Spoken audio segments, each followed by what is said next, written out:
Canada میں اس سال بہت سے سنو سٹارمز آئے ہیں۔ چند دن موسم پازیٹیو میں رہتا ہے لیکن اس کے بعد پھر ایک بڑا سنو سٹارم آ جاتا ہے۔ اب آج کا جو سنو سٹارم ہے وہ بھی بہت شدید ہے۔ رات کے 9 بجے ہوئے ہیں اور بہت ہی شدید سنو سٹارم جو ہے وہ آیا ہوا ہے۔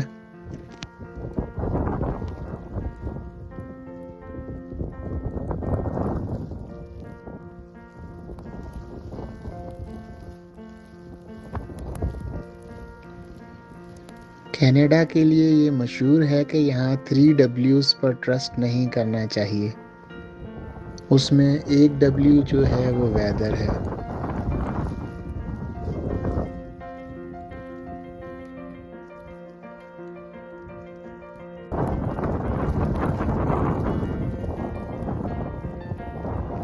واقعی یہاں پر ویدر پر بھروسہ نہیں کیا جا سکتا۔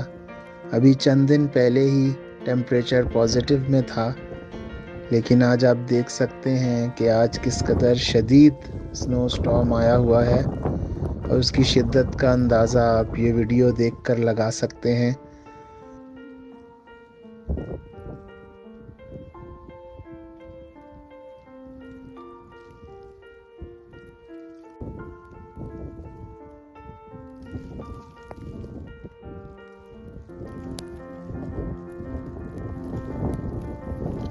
سڑکوں پر برف کے ڈھیر لگ چکے ہیں، اور یہاں تک کہ گھروں کے باہر کی جو ڈرائیو ویز ہیں ان پر بھی جو ہے برف کی پہاڑیاں بن چکی ہیں۔ تو برف کی شدت بہت زیادہ ہے اور ہوا بھی ساتھ چل رہی ہے۔